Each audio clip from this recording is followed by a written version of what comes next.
Hey guys, welcome back to r/relationships and r/just no mother-in-law. In this story, my ridiculously toxic in-laws demanded that we give them our beach house despite going no contact ages ago. Here is what happened, let's dive right in. And the first one starts like this. I used to work for a rainforest named company several years ago that primarily focused on shipping and delivering packages and orders from their customers online. Specifically, I worked at one of the distribution warehouses that was the last stop for packages that were to be loaded into those blue vans that bring your new stuff to your front door. Big trucks would unload packages throughout the night to be sorted and prepped by the workers, and then the full bags of packages would be loaded onto vans in the morning to be delivered by the drivers to houses. This system repeated every day with only 2, sometimes 3 shifts of workers, and as luck would have it, I was happily placed on night shift. The work was simple, if not exhausting, and being at night meant that we didn't have to worry about the heat as much as day shift. I won't go deep into detail about how every job worked, but I'll try to give enough detail to help give you a good idea of what happened there. After the usual new hire period, where I was just trying to find my groove and get used to the hustle and bustle of the warehouse, I found myself assigned to one of the nightly jobs that was unanimously described as the most difficult job there. And honestly, I completely agree with that. The packages would be unloaded from the trucks onto the conveyor belt and need to be pushed to one side of it or the other depending on which side of the building they would need to be going to. The packages would have a sticker with the letter A to Z, followed by other indicators for where it would go later. The letter determining which aisle it was supposed to be in, and in turn which half of the building it would need to be on based on where that aisle was compared to the belt. With me so far? Good, because if standing beside the belt pushing and pulling boxes and paper packages for several hours based on a letter sounds like an easy job, congrats. And no, Ripe Stars, I would say it certainly doesn't. If someone described this job to me, I would have already not taken it based on that confusing description. Anyway, you would be placed across from me to get your brain melted by the pace we had to work at. Imagine, if you will, a rhythm-based video game set to a high difficulty and then replace the buttons or nodes with packages of different sizes. That would be a fairly close representation of what you would be staring at for not a few minutes, but several hours. Things would get so overwhelming that some workers would give up halfway through the night after getting too dizzy from having the rollers of the belt spinning in their vision for too long. And the nights were even harder when the holidays came around and the belt would be absolutely packed with boxes falling off the side on the regular. But when you would look up across the belt, wary from the never-ending monsoon of labels and letters, and see me listening to my nearby music and moving packages around like I had 2 extra arms and was some kind of splitting god. I'll admit, it did take a while to get used to the flow when I first started, and it did put a bit of a strain on the eyes, but I would honestly just shut my brain off and let my eyes become unfocused as I just autopiloted the job like a madman. No one ever did better than me at this job during my time there. That's not my words, that was everyone who ever tried to replace me from that spot. Like when our unwitting antagonist of this story finally enters. A manager from day shift that we will call Sam. Occasionally, managers would switch around from the different shifts to make sure they all knew how the place functioned properly. Cool, no problem. I got in for my shift on the night. Sam was to manage our shift for once. I gave the usual hellos and ironic good mornings to everyone preparing for the night shift and went up to the job board. Everyone got assigned with a little name badge next to the job they would do that night as they came in. And since I was usually one of the first ones there, I would just say hi to the night manager as I moved my own name to the splitter position, as we both knew that it was my spot. This night, however, I went through those same motions, said hi to Sam, placed my tag on splitter and went to go prepare the split zone for my day. A few minutes later, I get called over to the job board. Sam, so hey, I wanted to let you know that I moved you to section A for the night. Go ahead and get a scanner set up and head on over. Me, confused? But what about the splitting? Sam, don't worry, we will have it covered. We just need you over in A. I had already set up my place at the split zone so I could handle it at my best, and he was already moving some stuff away so he could do whatever he was doing for the night. It was basically just a couple package racks for damaged stuff I pull off the belt, as well as a place for my small speaker. I was a bit confused as the package count was higher than average that night, and a good splitter really takes a load off of a lot of other jobs down the line. Me with a serious face, are you sure you want to do this? Sam confused, Do what? Me, are you sure you don't want me up here? It's supposed to get pretty busy tonight. Sam waving me off. We'll be fine. He also added, if it gets too busy, one of us managers can jump in to help. When he said that, I actually chortled aloud briefly and shook my head. I had seen the managers split before, and none of them would last the whole night if they had to do it. Very few could do it, and I was unrivaled at the job, so I knew what was about to happen. The first trucks had already pulled in, and they looked pretty beefy to start with. I did some rough estimation. Me, alright, I'll give you 15 minutes. Sam, huh? 15 minutes? Me, yep, gotta go get a scanner now, not much time before that belt starts and I have to get ready again. He had actually seemed confused as I walked off to get ready for my new job. I was a little bummed in all honesty. Splitting was my favorite job with how I could just shut off for a bit while doing it. Kind of like being in a trance or mediating, but the man said what the man said. Once the belt started, I went along doing my job, scanning and placing packages in bags. Not much to say other than it was slow and boring, but I kept an eye on my watch. Sure enough, barely 10 minutes passed when one of the lane supervisors, Ambassador, entered my lane. Ambassador, hey OP.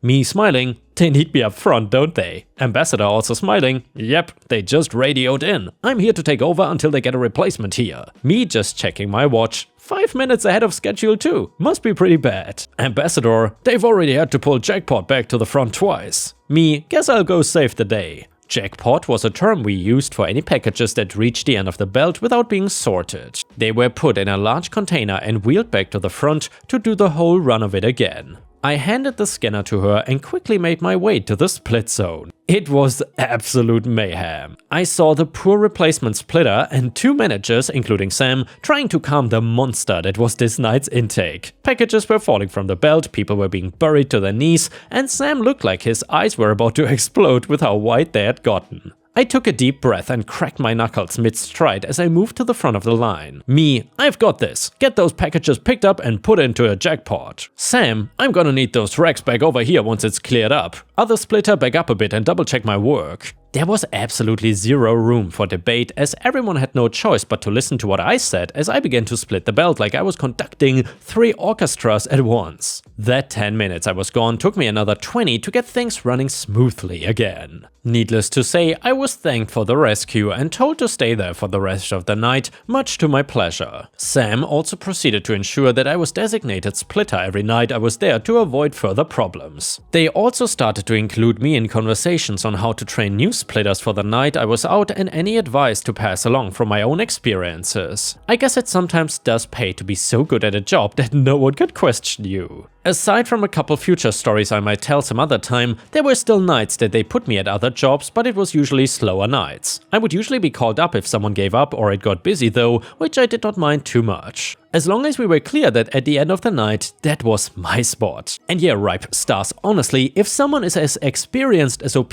I really hope that he gets a raise in salary or something. It seems like he is definitely impossible to replace, so there should be some reward for that. But then again, I'm not really sure how salary and stuff works over there at Amazon. Just from what I read in international news, no matter where you work at Amazon, it's usually a nightmare. I'm curious, have any of you ever worked there? Feel free to let us know about your experience in the comments, I would really appreciate it. Anyway, the next one is the title story, which is titled Entitled In-Laws Demand We Give Them Our Beach Vacation Home. We went no contact with them ages ago. Me, 33 male, and my wife Katie, 32 female, spent our vacations in a home that I inherited from my grandparents. It's right by Myrtle Beach, and no matter how many times we go, we never seem to get tired of it. And neither do our 2 kids, although them being only 7 and 5 means they might in the future. The vacation home was actually left to both my brother and I, but he got a job teaching English in Germany and did not want the house, so it just went to me. You might be wondering why it skipped a generation, and that is because my parents were horrible people and even my grandparents knew it and did not want them to have the home. Speaking of bad parents, Katie's are even worse and I've met them maybe twice in the entire time I've known her. Part of our early relationship was actually both of us realizing how toxic our families were and learning to cut ties with them instead of continuing to be treated like actual dirt. We had to go through this same journey of growth and healing together, which made us stronger as a couple. My parents never tried contacting me again and were more than happy for me to be out of their lives. Katie's parents were a bit more persistent and every year or so wanted to try and shove their way in to start. But at the time of this story, we had not heard from them in about 5 years and assumed that they got the idea. Now they know we have the beach house and spent years complaining that we were not sharing it with them. In their minds, us owing it meant it was for everybody to use and belonged to everyone. In the family, I guess. Anyway, once summer came and we were able to get off work, we were packing up to take the not so short drive down to the house. That was when they decided it would be a good idea to rear their ugly little heads. We were actually in the car already on the way when they called us and I could only hear Katie's side of the phone call. Stuff about, "Don't show up, it's not your house. I told you that I wasn't gonna see you anymore." Vague, but I knew enough to get the idea that they were once again complaining that they were not invited. I know she told them to not show up and they had threatened before to just be there, and it was just empty threats. This time they were actually at the beach house before us and waiting outside of it for us. Everything went tense and I could see the anxiety in Katie at the thought of seeing her parents and talking to them in person. I told her to stay in the car with the kids and I would handle things. They did not scare me, only caused me anger from what they had done to her in the past. "Me, you're not welcome here. Leave now. Mother-in-law, we are here to have a nice vacation. We have every right to use this house. Just because we are not blood family doesn't mean that it doesn't belong to us too." "Me, it doesn't belong to you because it's my name on the deed, and you cannot just show up because you're not invited. We don't want you here, and it has nothing to do with blood and everything to do with you just being two horrible people." "Father-in-law, don't you dare insult us like this. We brought presents for the grandkids." "Me, keep them or donate them to some other kids. We decided a long time ago that you will never interact with our children. We are no contact with you for a reason. Now how about you read that no trespassing sign there and just leave." "Father-in-law, we're not going anywhere. I will tear that sign out of the ground and snap it in half." He was getting angry and showed zero intentions of moving. Katie called the police from inside the car because she didn't want things to escalate to a point that would find her father and husband both in jail for assault. They showed up and I explained the situation, or should I say, I tried to explain it because mother-in-law and father-in-law kept trying to scream over me and telling them that I was a liar. Luckily, with modern technology, they were able to see that this was not only the domestic incident that had us calling the cops on them, telling them that we are in no contact with her family and are scared for our safety if they are around us and the kids. Father-in-law was now screaming that he will break down the door right in front of the cops, which helped our case. We got an emergency restraining order filed, so if they tried to continue coming back to the vacation house, they would get arrested. The police had them leave, but the tension did not ease for either one of us. Katie was close to crying and shaking at the idea of them getting in. I went to the hardware store and got all new locks to try and make her feel a little more secure. The kids did not know what exactly was going on, but they knew the mood had shifted and their mom was especially upset here. I don't know what we did to deserve these kids, but they just understood in a way and wanted to make her feel better. The younger one curled up on her lap, which she loves, while the older one gave Katie her favorite snack. Well, okay, it was his favorite snack, but he still gets points for trying. Things did manage to shift back into fun vacation mode, and we spent a few days doing everything that we loved, going to some nearby shops, playing on the beach,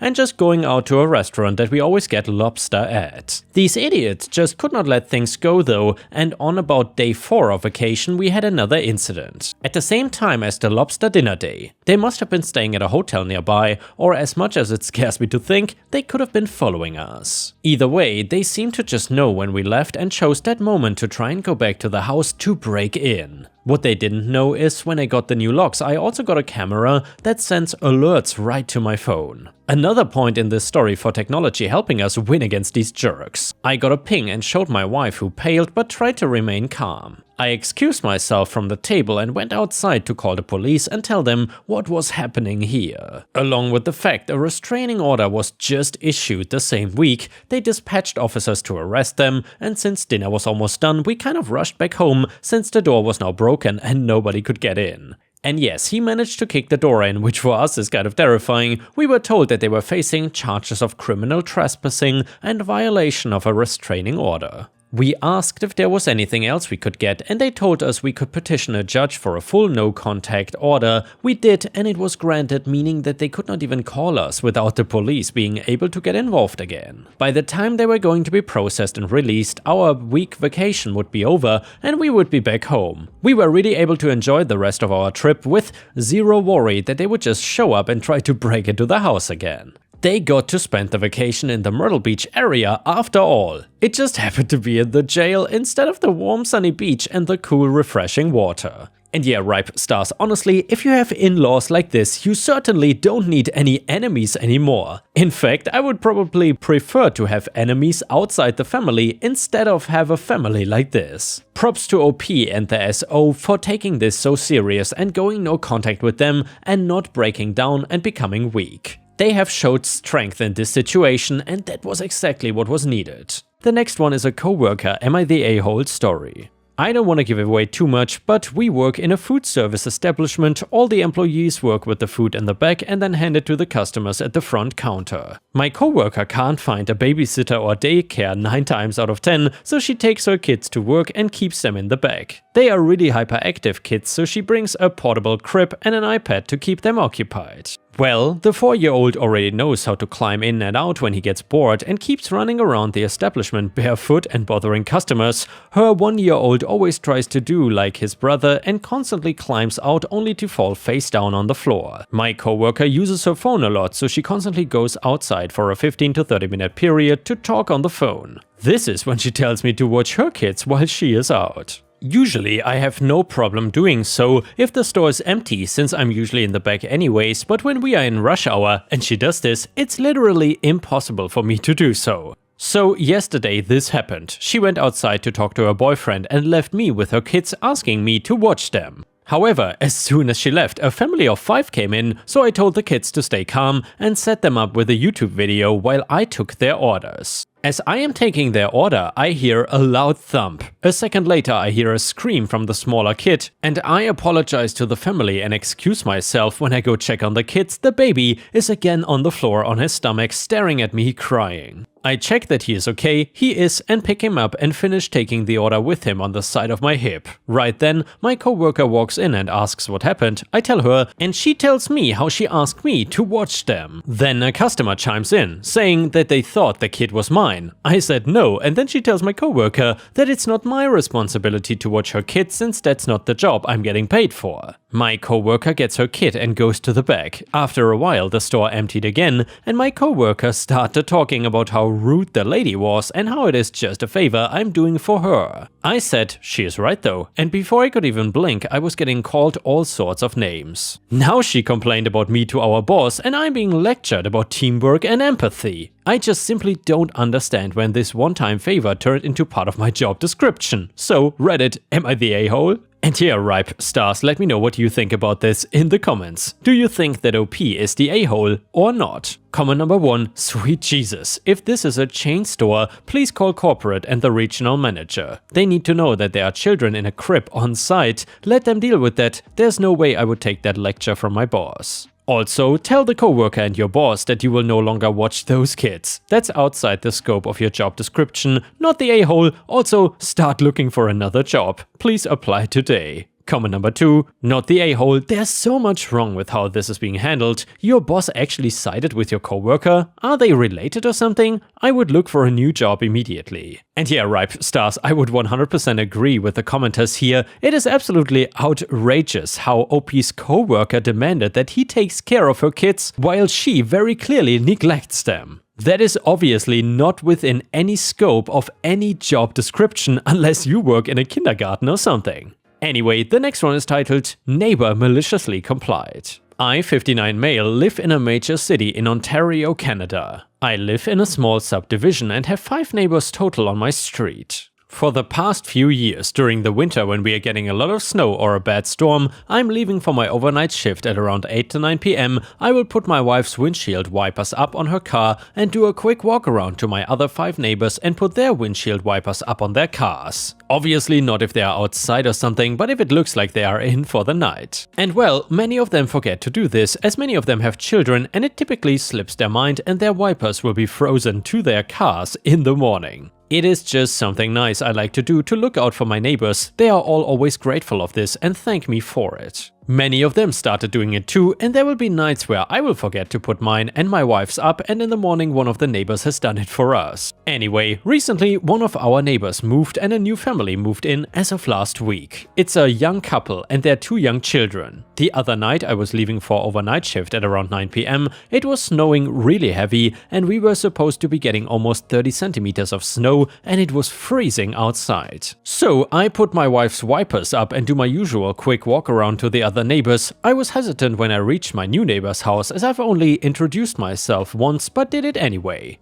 And then, as I was putting the second wiper up on their pickup truck, the husband came charging out of his front door yelling, "Hey, what the F are you doing to my truck?" I tried to explain to him that I was just putting his wipers up to help him. He continued to scream at me to "Get the hell off my property and don't touch my crap again." The wife then came out and started yelling at me too. I apologized and started walking away. Some of my neighbors heard the commotion and came outside to see what was happening. They tried explaining to him too that it is just something that we do, both of them were not having it though. Fast forward to this morning, I'm arriving home from my overnight shift and as I'm walking in I see the wife of this couple struggling outside to break the ice off the windshield wipers of the truck. I guess she was trying to take her kids to school and the wipers were frozen solid on the car. She sees me and yells over, "Hey there! Do you mind giving me a hand, please?" I look over to her and yell back, "No, sorry, thought I was never to touch your crap again, ma'am," and walked back inside. She yelled back at me, "Wow, douchebag!" Told my wife about this. She thinks I should have helped her because she was trying to get her kids to school. I disagree, as I was just following what they told me. And yeah guys, if you cannot get enough of my content, please don't forget to check out my podcast by searching for Ripestories on all major podcast platforms such as Spotify, Apple or Google Podcasts. Furthermore, you can find bonus content by going to patreon.com/ripeyoutube or by clicking the join button here on YouTube. For a small monthly fee, you will get access to dozens and dozens of exclusive videos you won't find anywhere else. Thank you so much for watching and I hope to see you again tomorrow.